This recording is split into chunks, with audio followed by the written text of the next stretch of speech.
ನಮಸ್ಕಾರ. ಮುಖ್ಯಾಂಶಗಳು. ದೇಶದ ಅಭಿವೃದ್ಧಿ ಎನ್ಡಿಎ ಆದ್ಯತೆ.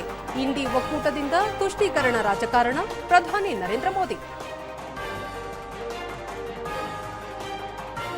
ಕೇಂದ್ರದಿಂದ ತನಿಖಾ ಸಂಸ್ಥೆಗಳ ದುರುಪಯೋಗ. ಸಂವಿಧಾನ ದುರ್ಬಲಗೊಳಿಸುವ ಯತ್ನ ಫಲಿಸದು. ಮಲ್ಲಿಕಾರ್ಜುನ ಖರ್ಗೆ.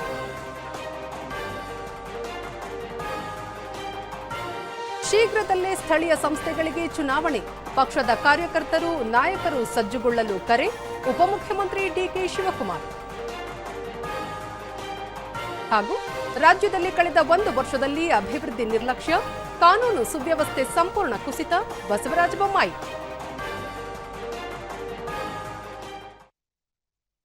ವಾರ್ತೆಗಳ ವಿವರ.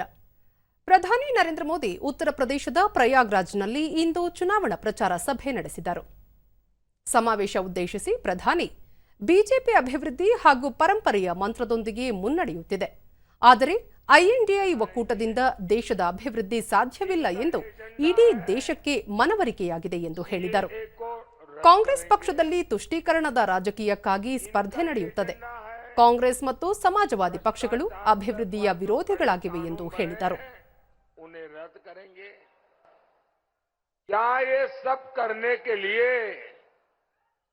आप कभी भी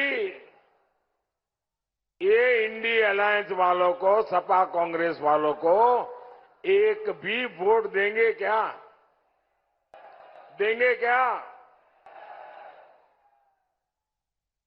क्या देश को दिशा देने वाली प्रयागराज की धरती को.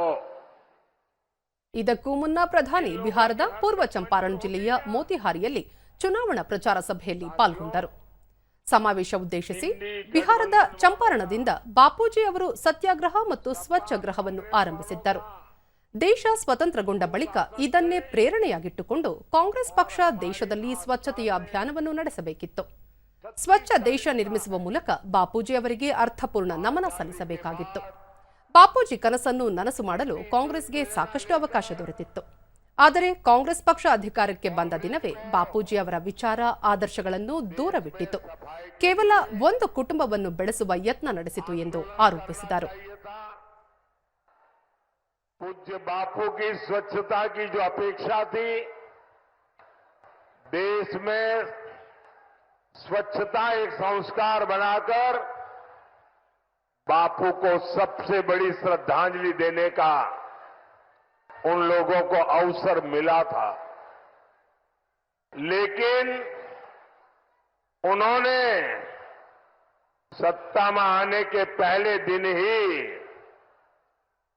बापू को पूरी तरह छोड़ दिया. बापू के विचारों को छोड़ दिया. बापू के आचारों को छोड़ दिया. बापू के आदर्शों को छोड़ दिया.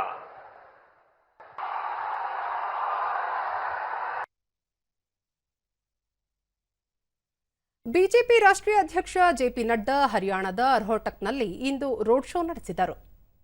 ರೋಹಟಕ್ ನಗರದ ಪ್ರಮುಖ ರಸ್ತೆಗಳು, ಮಾರುಕಟ್ಟೆಗಳಲ್ಲಿ ಸಂಚರಿಸಿ ಪಕ್ಷದ ಅಭ್ಯರ್ಥಿ ಪರ ಮತ ಚಲಾಯಿಸುವಂತೆ ಮತದಾರರಲ್ಲಿ ಮನವಿ ಮಾಡಿದರು. ಬಿಜೆಪಿ ಅಭ್ಯರ್ಥಿ ಡಾಕ್ಟರ್ ಅರವಿಂದ್ ಶರ್ಮಾ ಈ ವೇಳೆ ಉಪಸ್ಥಿತರಿದ್ದರು.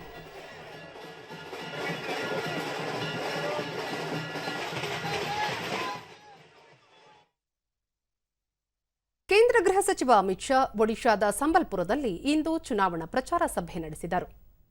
ಸಮಾವೇಶ ಉದ್ದೇಶಿಸಿ ಬಿಜು ಜನತಾದಳ ಸರ್ಕಾರ ಒಡಿಶಾವನ್ನು ಅಭಿವೃದ್ಧಿಯಿಂದ ದೂರವಿಟ್ಟಿದೆ. ಒಡಿಶಾ ರಾಜ್ಯ ಅಭಿವೃದ್ಧಿ ವಿಚಾರದಲ್ಲಿ 29ನೇ ಸ್ಥಾನದಲ್ಲಿದೆ. ದೀರ್ಘಕಾಲ ಆಡಳಿತ ನಡೆಸಿದ ಸರ್ಕಾರ ಜನರ ಸಮಸ್ಯೆ ನಿವಾರಿಸುವ ಕೆಲಸ ಮಾಡಿಲ್ಲ. ಮುಖ್ಯಮಂತ್ರಿ ಜನರಿಗಾಗಿ ಶ್ರಮ ಪಡುವ ಮನಸ್ಥಿತಿ ಹೊಂದಿಲ್ಲ ಎಂದು ಆರೋಪಿಸಿದರು. ಒಡಿಶಾದ ಅಭಿವೃದ್ಧಿಗೆ ಬಿಜೆಪಿ ಬದ್ಧವಾಗಿದೆ. ಎಲ್ಲ ರಾಜ್ಯಗಳು ವಿಕಾಸವಾದರೆ ಮಾತ್ರ ದೇಶ ಪ್ರಗತಿ ಪಥದಲ್ಲಿ ಹೆಜ್ಜೆ ಹಾಕಲು ಸಾಧ್ಯ ಎಂದರು. आज भी 26 लाख परिवारों में पानी नहीं है. आज भी 6,400 गांव सड़क से कटे हुए हैं. 8,000 स्कूल बंद हो गए और विकास के पायदान में ईज ऑफ डूइंग बिजनेस में हमारा उड़ीसा 29वें नंबर पर है. ಹರಿಯಾಣ ಮತ್ತು ಪಂಜಾಬ್ ರಾಜ್ಯಗಳಲ್ಲಿ ನಿರುದ್ಯೋಗ ಸಮಸ್ಯೆ ಮಿತಿ ಮೀರಿದೆ ಎಂದು ಎಐಸಿಸಿ ಅಧ್ಯಕ್ಷ ಮಲ್ಲಿಕಾರ್ಜುನ ಖರ್ಗೆ ಅಭಿಪ್ರಾಯಪಟ್ಟಿದ್ದಾರೆ. ಚಂಡೀಗಢದಲ್ಲಿ ಸುದ್ದಿಗೋಷ್ಠಿ ನಡೆಸಿದ ಅವರು, ಹರಿಯಾಣ ಮತ್ತು ಪಂಜಾಬ್ಗಳನ್ನು ಸಮೃದ್ಧ ರಾಜ್ಯಗಳೆಂದು ಪರಿಗಣಿಸಲಾಗುತ್ತದೆ. ಆದರೆ ಈ ಪ್ರದೇಶದಲ್ಲಿ ನಿರುದ್ಯೋಗ ಸಮಸ್ಯೆ ಹಾಗೂ ದೇಶದೆಲ್ಲೆಡೆ ಇರುವಂತೆ ಹಣದುಬ್ಬರ ತೀವ್ರವಾಗಿದ್ದು, ಜನರು ಬೇಸತ್ತಿದ್ದಾರೆ ಎಂದು ಹೇಳಿದರು. ಬಿಜೆಪಿ ಮತ್ತು ಆರ್ಎಸ್ಎಸ್ ನಾಯಕರು ಬಹುಮತ ದೊರೆತ ಬಳಿಕ ಸಂವಿಧಾನವನ್ನು ಬದಲಿಸುವ ಮಾತನಾಡಿದ್ದಾರೆ. ಇದರಲ್ಲಿ ಸಂಸದರಾದ ಅನಂತಕುಮಾರ್ ಹೆಗಡೆ ಹಾಗೂ ಲಾಲು ಸಿಂಗ್ ಪ್ರಮುಖರಾಗಿದ್ದಾರೆ. ಇದು ಮೀಸಲಾತಿಯನ್ನು ಕ್ರಮೇಣ ಸ್ಥಗಿತಗೊಳಿಸುವತ್ತ ಸಾಗುತ್ತಿರುವ ಸೂಚನೆಯಾಗಿದೆ ಎಂದು ಹೇಳಿದರು. ಕಳೆದ 10 ವರ್ಷಗಳಲ್ಲಿ ಲಕ್ಷಾಂತರ ಉದ್ಯೋಗಗಳು ನಷ್ಟವಾಗಿವೆ. ವಿದ್ಯಾರ್ಥಿಗಳ ಸ್ಕಾಲರ್ಶಿಪ್ ಹಣವನ್ನು ಸಹ ಕಡಿತಗೊಳಿಸಲಾಗಿದೆ.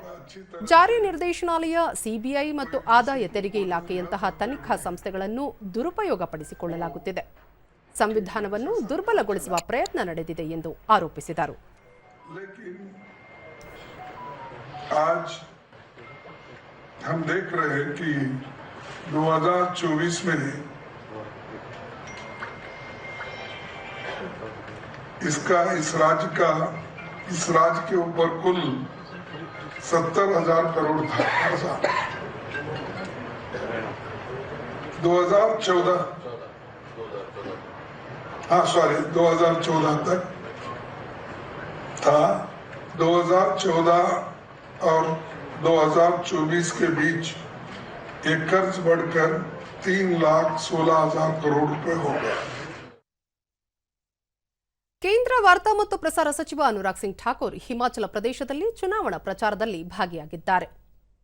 ಈ ವೇಳೆ ಅವರು ಪುನಃ ಪ್ರಧಾನಿ ನರೇಂದ್ರ ಮೋದಿ ನೇತೃತ್ವದ ಕೇಂದ್ರ ಸರ್ಕಾರವನ್ನು ಆಯ್ಕೆ ಮಾಡಲು ಜನರಲ್ಲಿ ಉತ್ಸಾಹ ಕಂಡುಬರುತ್ತಿದೆ. ಹಿಂದಿಗಿಂತ ಹೆಚ್ಚು ಮುನ್ನಡೆ ನೀಡಲು ಜನ ನಿರ್ಧರಿಸಿದ್ದಾರೆ ಎಂದು ವಿಶ್ವಾಸ ವ್ಯಕ್ತಪಡಿಸಿದರು. ಹಿಮಾಚಲ ಪ್ರದೇಶದ ಜನತೆಗೆ ಕೇಂದ್ರ ಸರ್ಕಾರ ನೀಡಿದ ನೆರವು ಅಭೂತಪೂರ್ವವಾಗಿದ್ದು, ಹಲವಾರು ಅನುಕೂಲಗಳನ್ನು ಕಲ್ಪಿಸಿಕೊಟ್ಟಿದೆ ಎಂದು ತಿಳಿಸಿದರು. मदद नरेंद्र मोदी जी की सरकार ने केंद्र से की वो अभूतपूर्व है. हिमाचल प्रदेश हृदय की गहराइयों से धन्यवाद करता है प्रधानमंत्री मोदी जी का. आपदा के समय 1700 करोड़ रुपए दिया, 2 हेलीकॉप्टर दिए, 13 एनडीआरएफ की टुकड़ियां दी, मदद के लिए मनरेगा के द्वार खोल दिए, पूरे हजारों करोड़ खर्च करवा दिए. 20,000 मकान हिमाचल प्रदेश को कभी एक साथ नहीं मिले. नरेंद्र मोदी की सरकार ने 20,000 मकान मदद के रूप में दिए, कहीं कोई कमी नहीं छोड़ी. और दूसरी ओर राज्य की सरकार थी जो मदद का पूरा इस्तेमाल भी ना कर पाई, पूरे पैसे भी खर्च ना कर पाई और अपने खजाने से कुछ खर्च नहीं कर पाई. ಲೋಕಸಭಾ ಚುನಾವಣೆಯ 5ನೇ ಹಂತದ ಮತದಾನದಲ್ಲಿ ಪಾಲ್ಗೊಂಡು ಮತ ಚಲಾಯಿಸಿದ ದೇಶದ ಎಲ್ಲ ನಾಗರಿಕರಿಗೆ ಪ್ರಧಾನಿ ನರೇಂದ್ರ ಮೋದಿ ಕೃತಜ್ಞತೆ ಸಲ್ಲಿಸಿದ್ದಾರೆ. ತಮ್ಮ ಸಾಮಾಜಿಕ ಜಾಲತಾಣದಲ್ಲಿ ಅವರು, ಎನ್ಡಿಎ ಒಕ್ಕೂಟದ ಬೆಂಬಲದ ಅಲೆ ಮತ್ತಷ್ಟು ಸದೃಢವಾಗುತ್ತಿದೆ. ಕೇಂದ್ರದಲ್ಲಿ ಎನ್ಡಿಎ ಸರ್ಕಾರವನ್ನು ಆಯ್ಕೆ ಮಾಡಲು ದೇಶದ ಜನರು ನಿರ್ಧರಿಸಿದ್ದಾರೆ ಎಂದು ವಿಶ್ವಾಸ ವ್ಯಕ್ತಪಡಿಸಿದ್ದಾರೆ. ಐಎನ್ಡಿಐ ಒಕ್ಕೂಟದ ಬಗ್ಗೆ ಜನರು ಹತಾಶರಾಗಿದ್ದಾರೆ. ವೋಟ್ ಬ್ಯಾಂಕ್ ರಾಜಕೀಯದ ಯತ್ನ ನಡೆಸುತ್ತಿರುವ ಒಕ್ಕೂಟದ ಬಗ್ಗೆ ಜನರಲ್ಲಿ ವಿಶ್ವಾಸವಿಲ್ಲ ಎಂದು ಹೇಳಿದ್ದಾರೆ. ಜಮ್ಮು ಕಾಶ್ಮೀರದ ಬಾರಾಮುಲ್ಲಾದಲ್ಲಿ ಕಳೆದ 35 ವರ್ಷಗಳಲ್ಲಿ ಅತ್ಯಧಿಕ ಪ್ರಮಾಣದ ಮತದಾನವಾಗಿರುವುದನ್ನು ಶ್ಲಾಘಿಸಿರುವ ಅವರು, ಇಂತಹ ಸಕ್ರಿಯ ಪಾಲ್ಗೊಳ್ಳುವಿಕೆ ಉತ್ತಮ ಪ್ರವೃತ್ತಿಯಾಗಿದೆ ಎಂದು ಹೇಳಿದ್ದಾರೆ. ಮೈಸೂರಿನ ಕೆ ಸಾಲುಂಡಿ ಗ್ರಾಮದಲ್ಲಿ ಕಲುಷಿತ ನೀರು ಸೇವಿಸಿ ಸಾವು ಸಂಭವಿಸಿರುವ ಪ್ರಕರಣಕ್ಕೆ ಸಂಬಂಧಿಸಿದಂತೆ ಮುಖ್ಯಮಂತ್ರಿ ಸಿದ್ದರಾಮಯ್ಯ ಜಿಲ್ಲಾಧಿಕಾರಿ ಹಾಗೂ ಜಿಲ್ಲಾ ಆರೋಗ್ಯಾಧಿಕಾರಿ ಜೊತೆ ದೂರವಾಣಿ ಮೂಲಕ ಮಾತನಾಡಿ ಮಾಹಿತಿ ಪಡೆದುಕೊಂಡರು.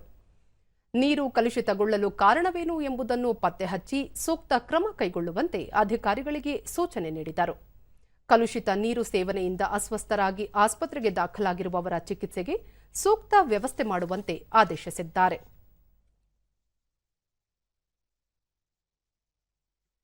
ದೇಶಾದ್ಯಂತ ಇಂದು ರಾಷ್ಟ್ರೀಯ ಭಯೋತ್ಪಾದನಾ ನಿಗ್ರಹ ದಿನವನ್ನಾಗಿ ಆಚರಿಸಲಾಗುತ್ತಿದೆ.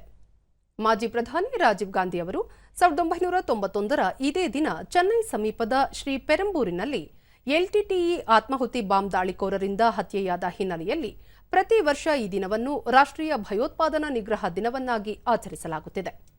ರಾಷ್ಟ್ರ ಮತ್ತು ಸಮಾಜದಲ್ಲಿ ಭಯೋತ್ಪಾದನೆ ಹಾಗೂ ಹಿಂಸಾಚಾರದಿಂದ ಆಗುವ ನಕಾರಾತ್ಮಕ ಪರಿಣಾಮಗಳ ಬಗ್ಗೆ ಜನರಲ್ಲಿ ಜಾಗೃತಿ ಮೂಡಿಸುವುದು ಈ ದಿನಾಚರಣೆಯ ಉದ್ದೇಶವಾಗಿದೆ.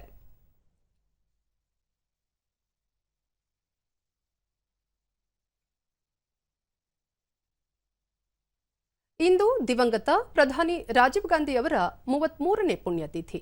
ಇದರ ಅಂಗವಾಗಿ ಇಂದು ರಾಜಧಾನಿ ದೆಹಲಿಯ ವೀರ್ ಭೂಮಿಯಲ್ಲಿ ರಾಜೀವ್ ಗಾಂಧಿ ಅವರ ಸ್ಮಾರಕಕ್ಕೆ ಕಾಂಗ್ರೆಸ್ ಅಧ್ಯಕ್ಷ ಎಂ ಮಲ್ಲಿಕಾರ್ಜುನ ಖರ್ಗೆ, ಕಾಂಗ್ರೆಸ್ ಸಂಸದೀಯ ಪಕ್ಷದ ಮುಖ್ಯಸ್ಥೆ ಸೋನಿಯಾ ಗಾಂಧಿ, ಸಂಸದ ರಾಹುಲ್ ಗಾಂಧಿ ಸೇರಿದಂತೆ ಹಲವರು ಭೇಟಿ ನೀಡಿ ಪುಷ್ಪ ನಮನ ಸಲ್ಲಿಸಿದರು. ಈ ವೇಳೆ ಕಾಂಗ್ರೆಸ್ನ ಹಿರಿಯ ನಾಯಕರಾದ ಸಚಿನ್ ಪೈಲಟ್, ಪಿ ಚಿದಂಬರಂ, ಕೆಸಿ ವೇಣುಗೋಪಾಲ್ ಮತ್ತಿತರರು ಉಪಸ್ಥಿತರಿದ್ದರು. ರಾಜೀವ್ ಗಾಂಧಿ ಅವರ ಪುಣ್ಯತಿಥಿ ಹಿನ್ನೆಲೆಯಲ್ಲಿ ಪ್ರಧಾನಿ ನರೇಂದ್ರ ಮೋದಿ ತಮ್ಮ ಸಾಮಾಜಿಕ ಜಾಲತಾಣದಲ್ಲಿ ರಾಜೀವ್ ಗಾಂಧಿ ಅವರಿಗೆ ಗೌರವ ನಮನ ಸಲ್ಲಿಸುವುದಾಗಿ ತಿಳಿಸಿದ್ದಾರೆ.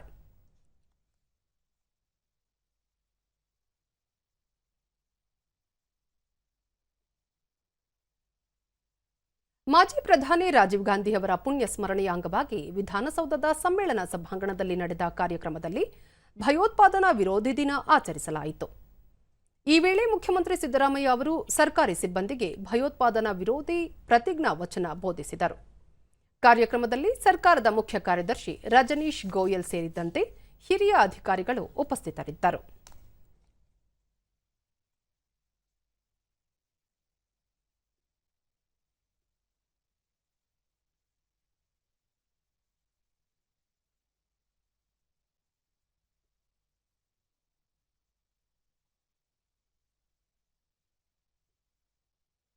ಮಾಜಿ ಪ್ರಧಾನಿ ರಾಜೀವ್ ಗಾಂಧಿ ಅವರ 33ನೇ ಪುಣ್ಯ ಸ್ಮರಣೆ ಅಂಗವಾಗಿ ಬೆಂಗಳೂರಿನ ಕೆಪಿಸಿಸಿ ಕಚೇರಿಯಲ್ಲಿಂದು ಉಪಮುಖ್ಯಮಂತ್ರಿ ಡಿಕೆ ಶಿವಕುಮಾರ್ ಅವರು ರಾಜೀವ್ ಗಾಂಧಿ ಅವರ ಭಾವಚಿತ್ರಕ್ಕೆ ಪುಷ್ಪ ನಮನ ಸಲ್ಲಿಸಿದರು.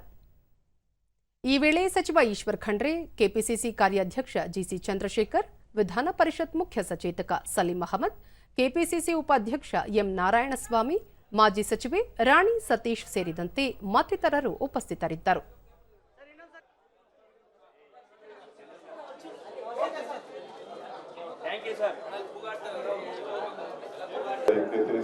ಬಳಿಕ ಡಿಕೆ ಶಿವಕುಮಾರ್, ದೇಶದ ಶಾಂತಿ, ಸುವ್ಯವಸ್ಥೆ, ಐಕ್ಯತೆ ಮತ್ತು ಸಮಗ್ರತೆಗಾಗಿ ಶ್ರಮಿಸಿದ ಮಹಾನ್ ನಾಯಕ ರಾಜೀವ್ ಗಾಂಧಿ ಅವರು ಪಂಚಾಯತ್ ಮಟ್ಟದಿಂದ ಸಂಸತ್ ತನಕ ಸಮರ್ಥ ನಾಯಕರು ಬರಬೇಕು ಎನ್ನುವ ಉದ್ದೇಶ ಹೊಂದಿದ್ದರು. ಈ ಕಾರಣಕ್ಕಾಗಿಯೇ ಪಂಚಾಯತ್ ರಾಜ್ ವ್ಯವಸ್ಥೆಯಲ್ಲಿ ಬದಲಾವಣೆಯನ್ನು ತಂದಿದ್ದರು ಎಂದು ಹೇಳಿದರು. ಶೀಘ್ರದಲ್ಲೇ ಸ್ಥಳೀಯ ಸಂಸ್ಥೆಗಳಿಗೆ ಚುನಾವಣೆ ನಡೆಯಲಿದೆ. ಇದರಿಂದ ಜನರ ಕೈಗೆ ಅಧಿಕಾರ ಸಿಗಲಿದೆ. ಹೀಗಾಗಿ ಪಕ್ಷದ ನಾಯಕರು, ಕಾರ್ಯಕರ್ತರು ಚುನಾವಣೆಗೆ ಸಿದ್ಧರಾಗಬೇಕು ಎಂದು ಅವರು ಕರೆ ನೀಡಿದರು. ದೇಶಕ್ಕೆ ನಾಯಕತ್ವವನ್ನು ಕೊಟ್ಟಂತ ಒಬ್ಬ ನಾಯಕರನ್ನ ಸ್ಮರಣೆ ಮಾಡಿಸಂತ ಒಂದು ಪವಿತ್ರವಾದಂತ ದಿನ. ಸಚಿವ ಈಶ್ವರ್ ಖಂಡ್ರೆ, ದೇಶ ಕಂಡ ಅಪರೂಪದ ನಾಯಕ ರಾಜೀವ್ ಗಾಂಧಿ 18 ವರ್ಷದ ಯುವ ಜನತೆಗೆ ಕಡ್ಡಾಯ ಮತದಾನದ ಹಕ್ಕು ನೀಡುವಲ್ಲಿ ಪ್ರಮುಖ ಪಾತ್ರ ವಹಿಸಿದ್ದರು. ಪ್ರತಿ ಹಳ್ಳಿಗೂ ದೂರವಾಣಿ ಪರಿಚಯಿಸುವ ಮೂಲಕ ದೇಶದ ಅಭಿವೃದ್ಧಿಗೆ ಮುನ್ನುಡಿ ಬರೆದಿದ್ದರು ಎಂದರು. ನಾವೆಲ್ಲ ತಲೆ ಎತ್ತಿ ಮೆರೆಯುವಂತೆ ಮಾಡಿದಂತಹ ಕೀರ್ತಿ ಕಾಂಗ್ರೆಸ್ ಪಕ್ಷಕ್ಕೆ, ರಾಜೀವ್ ಗಾಂಧಿ ಅವರಿಗೆ, ಗಾಂಧಿ ಪರಿವಾರಕ್ಕೆ, ನಮ್ಮೆಲ್ಲ ಹಿರಿಯ ನಾಯಕರಿಗೆ ಸಲ್ತದೆ. ಬಳ್ಳಾರಿಯ ಬಿಜೆಪಿ ಕಚೇರಿಯಲ್ಲಿಂದು ವಿಧಾನ ಪರಿಷತ್ನ ಈಶಾನ್ಯ ಪದವೀಧರ ಕ್ಷೇತ್ರದ ಚುನಾವಣಾ ಕಾರ್ಯಾಲಯವನ್ನು ಅಭ್ಯರ್ಥಿ ಅಮರನಾಥ ಪಾಟೀಲ್ ಉದ್ಘಾಟಿಸಿದರು. ಈ ವೇಳೆ ವಿಧಾನ ಪರಿಷತ್ ಸದಸ್ಯ ಎನ್ ರವಿಕುಮಾರ್, ಜಿಲ್ಲಾಧ್ಯಕ್ಷ ಅನಿಲ್ ಕುಮಾರ್, ಮಾಜಿ ಶಾಸಕ ಸೋಮಶೇಖರ ರೆಡ್ಡಿ ಸೇರಿದಂತೆ ಮತ್ತಿತರರು ಉಪಸ್ಥಿತರಿದ್ದರು. ಬಳಿಕ ಅಮರನಾಥ ಪಾಟೀಲ್, ಈ ಹಿಂದೆ ವಿಧಾನ ಪರಿಷತ್ ಸದಸ್ಯನಾಗಿದ್ದ ಅವಧಿಯಲ್ಲಿ ಕಲ್ಯಾಣ ಕರ್ನಾಟಕ ಭಾಗದ ಅಭಿವೃದ್ಧಿಗೆ ಆದ್ಯತೆ ನೀಡಿದ್ದೇನೆ. ಮತ್ತೊಮ್ಮೆ ಗೆಲುವಿನ ನಿರೀಕ್ಷೆಯಲ್ಲಿ ಚುನಾವಣಾ ಕಣದಲ್ಲಿದ್ದೇನೆ ಎಂದರು. ಅಂದ್ರೆ ಹೇಳೋ ತಾತ್ಪರ್ಯ ಯಾವತ್ತಾವತ್ತು ಪ್ರಶ್ನೆಗಳು ಹಾಕಿದ್ದೀನಿ, ಅದು ಸಮಗ್ರವಾಗಿ 1 ಯೂನಿಟ್ ತರ ಈ 6 ಜಿಲ್ಲೆಗಳನ್ನ, ಇವತ್ತಿನ 7 ಜಿಲ್ಲೆಗಳನ್ನ 1 ಯೂನಿಟ್ ತರ ನೋಡ್ಕೊಂಡು ಹೋಗಿದ್ದೀನಿ. ಹೊರತಾಗಿ ಇದು ಯಾವುದೋ ತಾರತಮ್ಯ ಮಾಡಿಲ್ಲ ಅನ್ನೋದು ವಿಶ್ವಾಸ ಮಾತಿ ಸಂದರ್ಭ. ಎನ್ ರವಿಕುಮಾರ್, ರಾಜ್ಯದಲ್ಲಿ 45,000 ಶಾಲಾ ಕೊಠಡಿಗಳು ದುಸ್ಥಿತಿಯಲ್ಲಿವೆ. ರಾಜ್ಯ ಸರ್ಕಾರ ಶಿಕ್ಷಣ ಕ್ಷೇತ್ರವನ್ನು ನಿರ್ಲಕ್ಷಿಸಿದೆ. ಇದು ಒಳ್ಳೆಯ ಬೆಳವಣಿಗೆಯಲ್ಲ ಎಂದು ಹೇಳಿದರು. ಒಂದಿನ ರಜೆ ಇಲ್ಲ ಅವರಿಗೆ. ಕರ್ನಾಟಕ ರಾಜ್ಯದಲ್ಲಿ 45,000 ಕ್ಲಾಸ್ ರೂಮ್ಸ್ ಬಹಳ ಪ್ಯಾಥಟಿಕ್ ಕಂಡೀಷನ್ ನಲ್ಲಿದ್ದಾವೆ. ಸರ್ಕಾರ ಏನ್ ಮಾಡಿ, ಕಾಯಕಲ್ಪ ಏನು, ಈ ಶಿಕ್ಷಣಕ್ಕೆ ಈ ಸರ್ಕಾರದ ಗ್ಯಾರಂಟಿ ಏನು? ಬಹಳ ಗ್ಯಾರಂಟಿ ಸರ್ಕಾರ ಅಲ್ಲ ಇದು. ಈ ಶಿಕ್ಷಣದ ಅಧೋಗತಿಗೆ ನಿಮ್ ಗ್ಯಾರಂಟಿ ಏನು? ಕ್ಲಾಸ್ ರೂಮ್ಗಳ ಬಗ್ಗೆ ನಿಮ್ ಗ್ಯಾರಂಟಿ ಏನು? ರಾಜ್ಯ ಸರ್ಕಾರ ಕಳೆದ 1 ವರ್ಷದ ಅವಧಿಯಲ್ಲಿ ಅಭಿವೃದ್ಧಿಯನ್ನು ನಿರ್ಲಕ್ಷಿಸಿದೆ. ಇದರಿಂದ ಜನರು ಬೇಸತ್ತಿದ್ದಾರೆ ಎಂದು ಮಾಜಿ ಮುಖ್ಯಮಂತ್ರಿ ಬಸವರಾಜ ಬೊಮ್ಮಾಯಿ ಕಲಬುರಗಿಯಲ್ಲಿಂದು ಹೇಳಿದ್ದಾರೆ.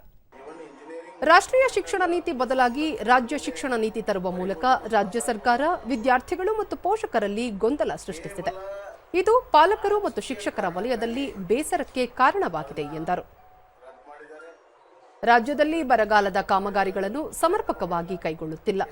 ಕುಡಿಯುವ ನೀರಿನ ಸಮಸ್ಯೆ, ಜಾನುವಾರುಗಳಿಗೆ ಮೇವಿನ ಸಮಸ್ಯೆ, ದುಡಿಯುವ ಕೈಗಳಿಗೆ ಉದ್ಯೋಗ ಸಿಗದೆ ಜನರು ಗುಳೆ ಹೋಗುತ್ತಿದ್ದಾರೆ. ರಾಜ್ಯದಲ್ಲಿ ಕಾನೂನು ಸುವ್ಯವಸ್ಥೆ ಸಂಪೂರ್ಣ ಕುಸಿದಿದೆ ಎಂದು ಹೇಳಿದರು. ವಿದ್ಯಾವಂತರು, ಪದವೀಧರರು ಮತ್ತು ಶಿಕ್ಷಣಕ್ಕೆ ಸಂಬಂಧಪಟ್ಟಂತ ಟೀಚರ್ಸ್ ಎಲ್ಲರೂ ಲೋಕಸಭಾ ಚುನಾವಣಾ ಫಲಿತಾಂಶದ ನಂತರ ಕಾಂಗ್ರೆಸ್ನ ರಾಷ್ಟ್ರೀಯ ಮಟ್ಟದಲ್ಲಿ ಈ ಭಾಗವಾದರೂ ಆಶ್ಚರ್ಯವಿಲ್ಲ.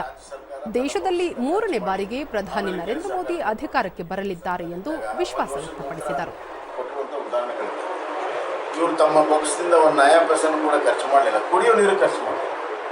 ಮಾತು ಜೊತೆದರೆ DC ಕಡೆ 200 ಕೋಟಿ ಇದೆ, 230 ಕೋಟಿ ಇದೆ ಅಂತ ಹೇಳ್ತಾರೆ. ಕುಡಿಯೋ ನೀರಿಗೆ ಖರ್ಚು ಮಾಡಲಿಲ್ಲ. ದನಕರುಗಳಿಗೆ ಕುಡಿಯೋ ನೀರಿನ ಸಮಸ್ಯೆ ಆಯಿತು. ರಾಯಚೂರು ಜಿಲ್ಲೆಯಲ್ಲಿ ದನಕರುಗಳನ್ನು ಅರ್ಧ ರೇಟಿಗೆ ಮಾರುವಂಥ ಪರಿಸ್ಥಿತಿ ಬಂತು. ಜನ ಗುಳೆ ಹೋಗ್ತಾ ಇದ್ದಾರೆ. ಯಾವ ಕ್ರಮಗಳನ್ನು ತೆಗೆದುಕೊಂಡಿಲ್ಲ. ನರೇಂದ್ರ ಮೋದಿಯವರು 3ನೇ ಬಾರಿ ಆಗುವುದು ನಿಶ್ಚಿತ. ಅದಾದ ಕೆಲವೇ ತಿಂಗಳಲ್ಲಿ ಆಲ್ ಇಂಡಿಯಾ ಕಾಂಗ್ರೆಸ್ನಲ್ಲಿ ಕೂಡ ಭಾಳಷ್ಟು ವ್ಯತ್ಯಾಸ ಇದೆ. ಪೊಲಿಟಿಕಲ್ ಸ್ಪ್ಲಿಟ್ ಆದರೂ ಕೂಡ ಆಶ್ಚರ್ಯ ಪಡಬೇಕು. ಅದರ ಒಂದು ಪ್ರಭಾವ ಕೂಡ ಕರ್ನಾಟಕ. ನರೇಂದ್ರ ಮೋದಿಯವರು 3ನೇ ಬಾರಿ ಆಗುವುದು ನಿಶ್ಚಿತ. ಆಗ್ನೇಯ ಶಿಕ್ಷಕರ ಕ್ಷೇತ್ರದ ಬಿಜೆಪಿ ಜೆಡಿಎಸ್ ಮೈತ್ರಿ ಅಭ್ಯರ್ಥಿ ಡಾಕ್ಟರ್ ವೈ.ಎ. ನಾರಾಯಣಸ್ವಾಮಿ ಪರವಾಗಿ ಕೋಲಾರದಲ್ಲಿಂದು ಮಾಜಿ ಮುಖ್ಯಮಂತ್ರಿ ಡಿ.ವಿ. ಸದಾನಂದಗೌಡ ಮತಯಾಚಿಸಿದರು. ಈ ವೇಳೆ ವಿಧಾನ ಪರಿಷತ್ ಸದಸ್ಯ ಗೋವಿಂದರಾಜು, ಲೋಕಸಭಾ ಮೈತ್ರಿ ಅಭ್ಯರ್ಥಿ ಮಲ್ಲೇಶ್ ಬಾಬು, ಬಿಜೆಪಿ ಜಿಲ್ಲಾಧ್ಯಕ್ಷ ಡಾಕ್ಟರ್ ವೇಣುಗೋಪಾಲ್ ಸೇರಿದಂತೆ ಮತ್ತಿತರರು ಉಪಸ್ಥಿತರಿದ್ದರು. ಬಳಿಕ ಸದಾನಂದಗೌಡ 3 ಬಾರಿ ವಿಧಾನ ಪರಿಷತ್ಗೆ ಆಯ್ಕೆಯಾಗಿ ಜನರ ಸಮಸ್ಯೆಗಳಿಗೆ ಸ್ಪಂದಿಸುವ ಕೆಲಸವನ್ನು ನಾರಾಯಣಸ್ವಾಮಿ ಮಾಡಿದ್ದಾರೆ. ಇತ್ತೀಚಿನ ದಿನಗಳಲ್ಲಿ ವಿಧಾನ ಪರಿಷತ್ ಚಿಂತಕರ ಚಾವಡಿ ಎನ್ನುವ ಪದಕ್ಕೆ ಅರ್ಥ ಕಳೆದುಕೊಳ್ಳುತ್ತಿದ್ದು, ಹೆಚ್ಚಾಗಿ ರಾಜಕೀಯ ಆಶ್ರಯ ಕಲ್ಪಿಸಲು ಬಳಸಲಾಗುತ್ತಿದೆ ಎಂದರು. ತನ್ನ ಆ ಗೌರವವನ್ನು ಸ್ವಲ್ಪ ಕಳ್ಕೊಳ್ಳುವಂಥ ಪರಿಸ್ಥಿತಿ ಬಂದಿದೆ. ಕಾರಣ ಯಾರು ಚಿಂತನೆ ಮಾಡುವಂಥ ವಿಚಾರಗಳ ಬಗ್ಗೆ ಪ್ರಸ್ತಾಪ ಮಾಡಲಿಕ್ಕೆ ಅಲ್ಲಿ ಕಳಿಸ್ಕೊಡ್ಬೇಕಾ, ಅವರ ಬದಲು ವಿಧಾನ ಪರಿಷತ್ತು ಕೂಡ ದೊಡ್ಡ ರೀತಿಯ ಒಂದು ರಾಜಕಾರಣದ ಪ್ರವೇಶ. ಯಾವಾಗಲೂ ಸಹ ಗೋವಿಂದರಾಜು ವೈ.ಎ. ನಾರಾಯಣಸ್ವಾಮಿ ಅವರು ಜನಪರವಾಗಿ ಕೆಲಸ ಮಾಡಿದ್ದಾರೆ ಎಂದು ಹೇಳಿದರು. ಅದಕ್ಕೋಸ್ಕರ ಒಂದು ಬೆಳಗಿಂದ ಸಾಯಂಕಾಲ ಯಾರೇ ಆಗಲಿ ಶಿಕ್ಷಕರು ಅವ್ರು ನೋಡ್ಲಿಕ್ಕೆ ಬಂದರೂ ಸಹ ಅವರ ಸಮಸ್ಯೆನೆಲ್ಲ ಬಗೆಹರಿಸಿ ಅವರಿಗೆ ಊಟ ತಿಂಡಿ ಸಹ ಮಾಡಿಸಿ ಕೊಡಿಸುವಂಥದ್ದು ಇವತ್ತು ತನಕ ಅದನ್ನು ನಡ್ಕೊಂಡು ಬಂದಿರೋಂಥ ಒಂದು ಅಭ್ಯಾಸ. ಯಾಕಂದರೆ 3 ಬಾರಿ ಈ ಒಂದು ಕ್ಷೇತ್ರದಲ್ಲಿ ಗೆಲ್ಲೋದು ಒಂದು ಸಣ್ಣ ವಿಚಾರ. ನಂತರ ಸುದ್ದಿಗಾರರೊಂದಿಗೆ ಡಿ.ವಿ. ಸದಾನಂದಗೌಡ ಪೆನ್ ಡ್ರೈವ್ ಪ್ರಕರಣದ ಬಗ್ಗೆ ವಿಶೇಷ ತನಿಖಾ ತಂಡ ತನಿಖೆ ನಡೆಸುತ್ತಿರುವ ಸಂದರ್ಭದಲ್ಲಿ ಆಡಳಿತ ಮತ್ತು ಪ್ರತಿಪಕ್ಷಗಳ ನಾಯಕರು ಹೇಳಿಕೆ ನೀಡುವುದರಿಂದ ತನಿಖೆಯ ಮೇಲೆ ಪರಿಣಾಮ ಉಂಟಾಗುತ್ತದೆ. ಹೀಗಾಗಿ ಅದರಲ್ಲೂ ಆಡಳಿತ ಪಕ್ಷದ ಮಂದಿ ಎಚ್ಚರ ವಹಿಸಬೇಕು. ಪ್ರಕರಣದಲ್ಲಿ ಯಾರೇ ತಪ್ಪಿತಸ್ಥರಾಗಿದ್ದರೂ ಅವರ ಮೇಲೆ ನಿರ್ದಾಕ್ಷಿಣ್ಯ ಕ್ರಮ ಕೈಗೊಳ್ಳಬೇಕು ಎಂದರು. ತನಿಖೆಯ ಹಾದಿ ತಪ್ಪುವಂಥ ಸಂಗತಿ ವಿಶೇಷವಾಗಿ ಅಧಿಕಾರದಲ್ಲಿರುವಂಥವರು ಆಡಳಿತ ಮಾಡೋದು. ಆಡಳಿತ ಸ್ಟೇಟ್ ಸಬ್ಜೆಕ್ಟ್. ರಾಜ್ಯದ ಮುಖ್ಯಮಂತ್ರಿ, ಉಪಮುಖ್ಯಮಂತ್ರಿಗಳು ಇದರ ಬಗ್ಗೆ ಭಾರಿ ಮಾತಾಡುವುದರಿಂದ ಒಂದು ನಿರ್ದೇಶನ ಕೊಟ್ಟಾಗಿದೆ, ಹಾಗೆ ಆಗುತ್ತೆ. ಐಎನ್ಡಿಐ ಒಕ್ಕೂಟದ ಅಂಗವಾಗಿರುವ ಸಮಾಜವಾದಿ ಪಕ್ಷದ ರಾಷ್ಟ್ರೀಯ ಅಧ್ಯಕ್ಷ ಅಖಿಲೇಶ್ ಯಾದವ್ ಉತ್ತರ ಪ್ರದೇಶದ ಬಸ್ತಿಯಲ್ಲಿ ಇಂದು ಆಯೋಜಿಸಲಾಗಿದ್ದ ಜನಸಭೆಯಲ್ಲಿ ಪಾಲ್ಗೊಂಡು ಚುನಾವಣಾ ಪ್ರಚಾರ ಕಾರ್ಯ ನಡೆಸಿದರು. ಸಮಾವೇಶ ಉದ್ದೇಶಿಸಿ ಅವರು, ಈ ಬಾರಿ ಬಿಜೆಪಿ ಕೇವಲ 140 ಸೀಟುಗಳಿಗೆ ಸೀಮಿತವಾಗಲಿದೆ. ಬರುವ ಜೂನ್ 4ರಂದು ದೇಶಕ್ಕೆ ನೈಜವಾದ ಸ್ವಾತಂತ್ರ್ಯ ಲಭಿಸಲಿದೆ ಎಂದು ಹೇಳಿದರು.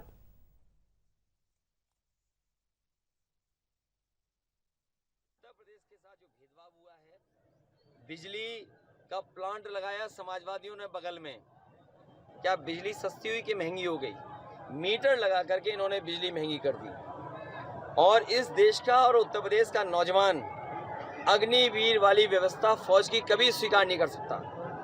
जब भी सरकार में आएंगे अग्निवीर व्यवस्था हमेशा के लिए खत्म हो जाएगी। और 4 जून को हमारे आपके खुशियों के सुनहरे दिन तो आ ही रहे हैं, लेकिन हमारे प्रेस के लिए भी फ्रीडम का दिन है वो।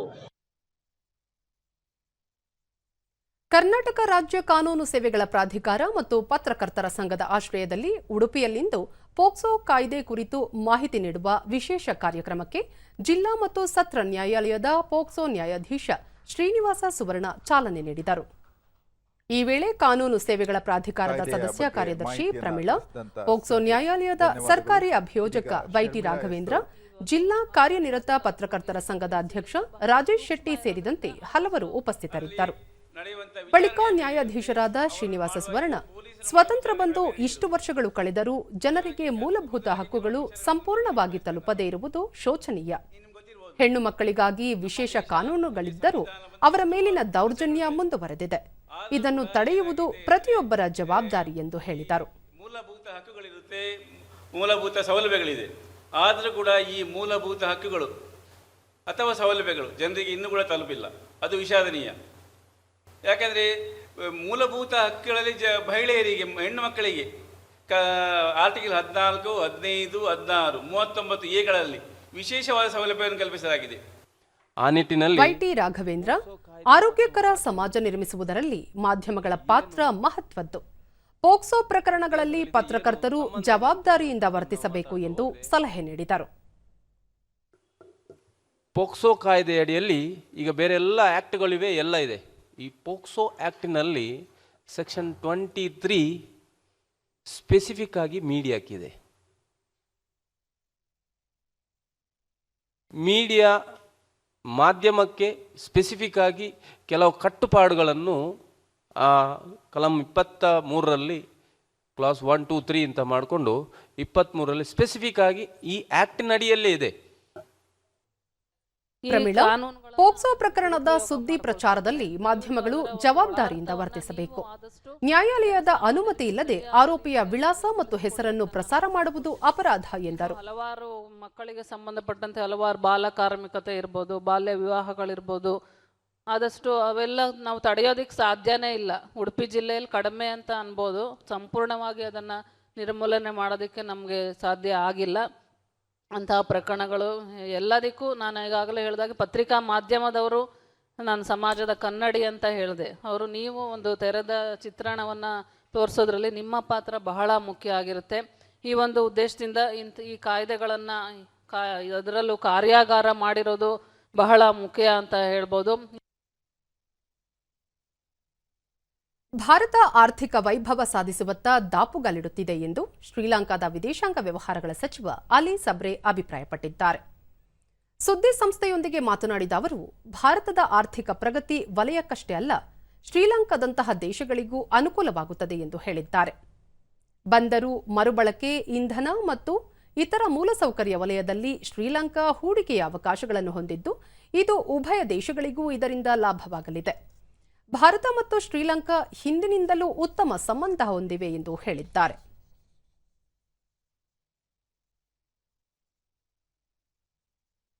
ಇರಾನ್ ಅಧ್ಯಕ್ಷರು ಅಪಘಾತದಲ್ಲಿ ನಿಧನರಾದ ಹಿನ್ನೆಲೆಯಲ್ಲಿ ಅವರ ಸ್ಥಾನಕ್ಕೆ ಜೂನ್ 28ರಂದು ಚುನಾವಣೆ ನಡೆಯಲಿದೆ.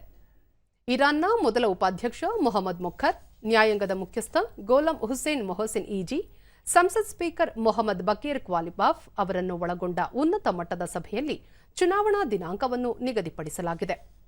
ಇರಾನ್ ಅಧ್ಯಕ್ಷ ಇಬ್ರಾಹಿಂ ರೈಸಿ ಅವರು ಇನ್ನಿತರರ ಜೊತೆ ಹೆಲಿಕಾಪ್ಟರ್ನಲ್ಲಿ ತೆರಳುತ್ತಿದ್ದಾಗ ಪ್ರತಿಕೂಲ ಹವಾಮಾನದಿಂದಾಗಿ ಭಾನುವಾರ ಟೆಹರಾನ್ ಸಮೀಪ ಸಂಭವಿಸಿದ ಅಪಘಾತದಲ್ಲಿ ಸಾವನ್ನಪ್ಪಿದ್ದರು. ಈ ಮಧ್ಯೆ ಇರಾನಿನ ಹಂಗಾಮಿ ಅಧ್ಯಕ್ಷರಾಗಿ ಮೊಹಮ್ಮದ್ ಮೊಕ್ಕರ್ ಅಧಿಕಾರ ಸ್ವೀಕಾರ ಮಾಡಿದ್ದಾರೆ. ನಿಯಮದಂತೆ ಹಾಲಿ ಅಧ್ಯಕ್ಷರ ನಿಧನ ನಂತರ ನೂತನ ಅಧ್ಯಕ್ಷರಾಗಿ ಅವರು ಅಧಿಕಾರ ವಹಿಸಿಕೊಂಡಿದ್ದಾರೆ.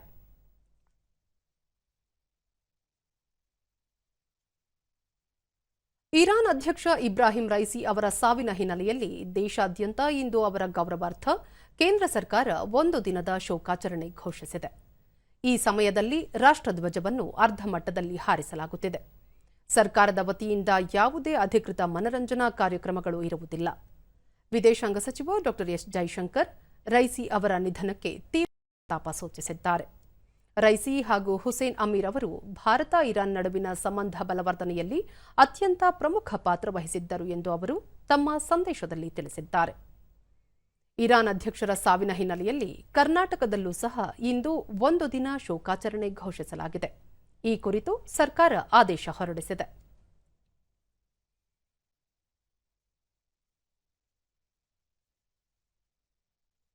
ಮೈಸೂರಿನ ಡಾಕ್ಟರ್ ಗಂಗೂಬಾಯಿ ಹಾನಗಲ್ ಸಂಗೀತ ಮತ್ತು ಕಲೆಗಳ ವಿಶ್ವವಿದ್ಯಾಲಯದಲ್ಲಿ ಆಯೋಜಿಸಿರುವ 2 ದಿನಗಳ ಪ್ರದರ್ಶನ ಮತ್ತು ಮಾಧ್ಯಮ ಸಾಂಸ್ಕೃತಿಕ ದೃಷ್ಟಿಕೋನಗಳ ಸಮ್ಮೇಳನಕ್ಕೆ ಹಿರಿಯ ಸಂಗೀತ ನಿರ್ದೇಶಕ ಹಂಸಲೇಖ ಇಂದು ಚಾಲನೆ ನೀಡಿದರು.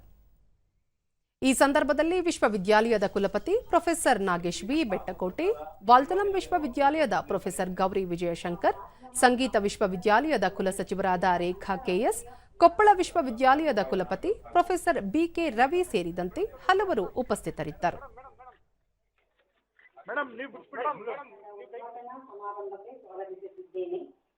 ನಾನು ವಿಸ್ತಾರವನ್ನು ಮತ್ತು ಅದರ ದೀರ್ಘಕಾಲಿಕ ಪರಿಣಾಮ.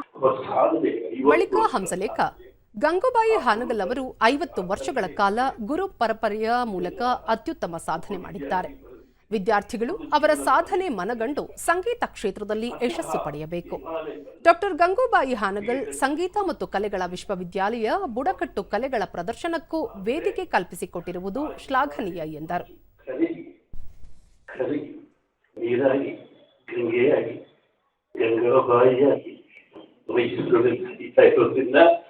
ಎಲ್ಲರ ಬಾಯಿಗೂ ಒಂದಷ್ಟು ತಂಪು ಇಂಪು ಬೆಕ್ಕು.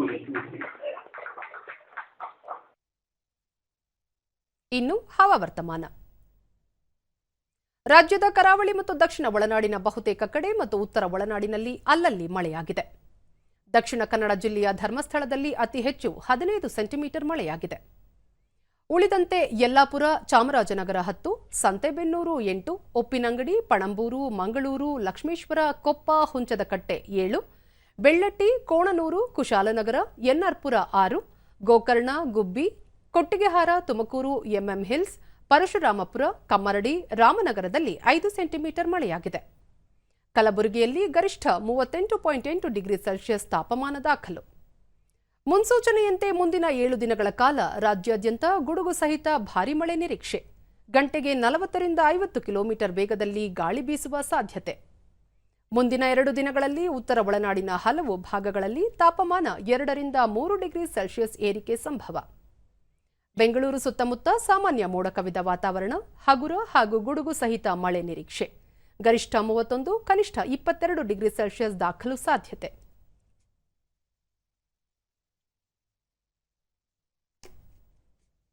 ಕೊನೆಯಲ್ಲಿ ಮತ್ತೊಮ್ಮೆ ಮುಖ್ಯಾಂಶಗಳು. ದೇಶದ ಅಭಿವೃದ್ಧಿ ಎನ್ಡಿಎ ಆದ್ಯತೆ, ಇಂಡಿ ಒಕ್ಕೂಟದಿಂದ ತುಷ್ಟೀಕರಣ ರಾಜಕಾರಣ, ಪ್ರಧಾನಿ ನರೇಂದ್ರ ಮೋದಿ. ಕೇಂದ್ರದಿಂದ ತನಿಖಾ ಸಂಸ್ಥೆಗಳ ದುರುಪಯೋಗ, ಸಂವಿಧಾನ ದುರ್ಬಲಗೊಳಿಸುವ ಯತ್ನ ಫಲಿಸದು, ಮಲ್ಲಿಕಾರ್ಜುನ ಖರ್ಗೆ.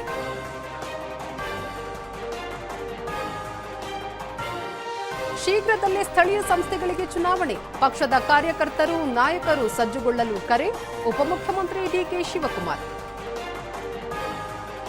ಹಾಗೂ ರಾಜ್ಯದಲ್ಲಿ ಕಳೆದ 1 ವರ್ಷದಲ್ಲಿ ಅಭಿವೃದ್ಧಿ ನಿರ್ಲಕ್ಷ್ಯ, ಕಾನೂನು ಸುವ್ಯವಸ್ಥೆ ಸಂಪೂರ್ಣ ಕುಸಿತ, ಬಸವರಾಜ ಬೊಮ್ಮಾಯಿ.